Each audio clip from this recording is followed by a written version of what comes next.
Hello, Christopher. This is Dr. Vicky. I wanted to talk to you a little bit about the financial level of details you need to put in these proposals for business intelligence. They can't just be overly generalized, like we have to better control our debt so that the equity, you can't just use things like that. You have to use actual numbers from the data. And the application, the app that I put out there for you to use called Company Financials, is what you're looking at right here on my phone. I've got it downloaded on my phone. And when you put in Home Depot, it gives you all the information that I'm talking about. As you can see right here, I'm on the annual data income statement for Home Depot.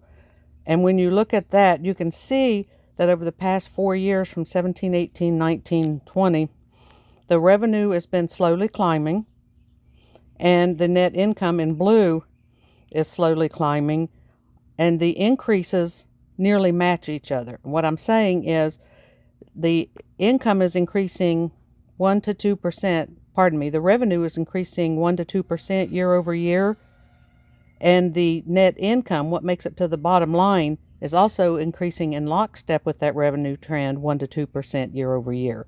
So when you're comparing revenue to net income, that's very important, because what happens with revenue should also happen with net income. If you're bringing in more money and you're controlling the expenses in between, the amount that makes it to the bottom line in the net income should trend with the revenue in or about the same vicinity as the percentages of the revenue.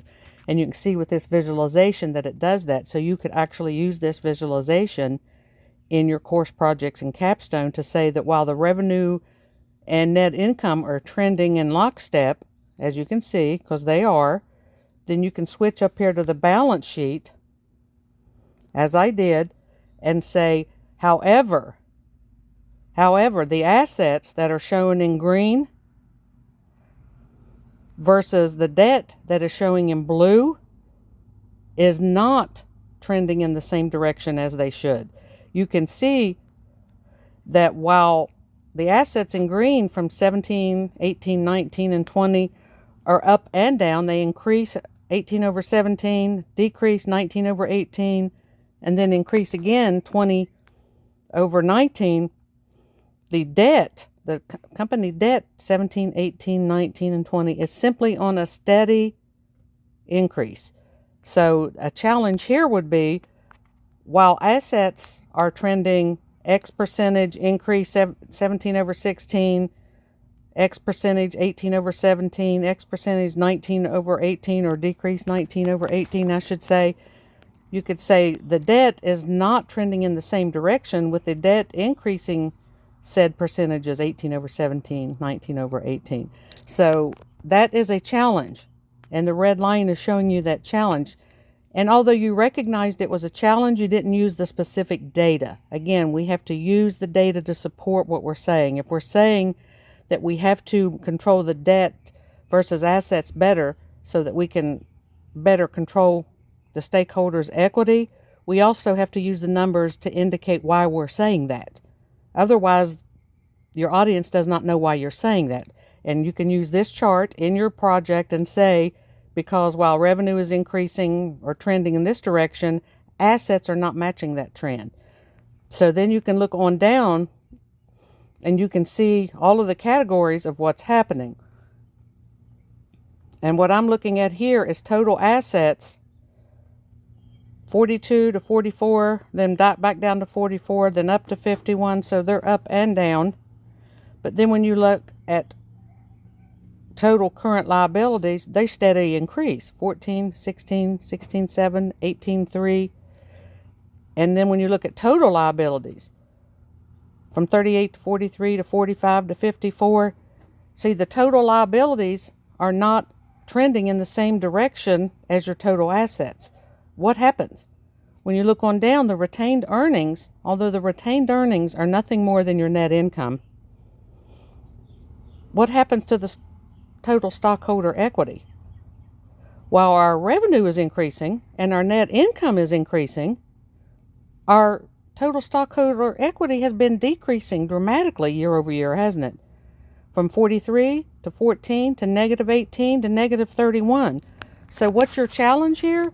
I would say your challenge is while revenue and net income are trending with 1 to 2% increase year over year from 17 to 20, assets and debt are not trending in the same direction, with debt increasing at a higher rate than the assets. The result is total stockholder equity is on a steady decline, and then quote the percentages from 18 over 17, 19 over 18, and 20 over 19, so that you can show how drastic in numbers, in proof, undisputable, how bad that challenge is. Just to say this total stockholder equity is not where it should be is not near as impactful to your audience as saying the other things.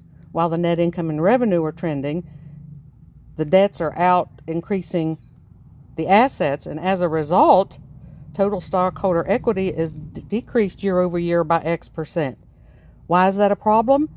Because stockholder equity is what drives the stock market prices and what drives people to either hang on to their Home Depot stock or sell it off.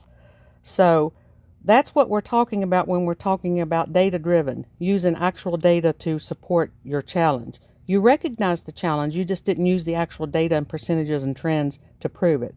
Keep one thing in mind, you're making this proposal hypothetically to Home Depot. So you have to prove what you're saying is true. You have to prove that the stockholder equity is a problem and why it's a problem. It's not trending in the same direction as the other categories.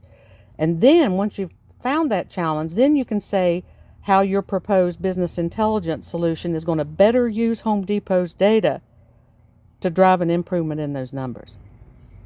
I hope that was helpful. Thanks a bunch.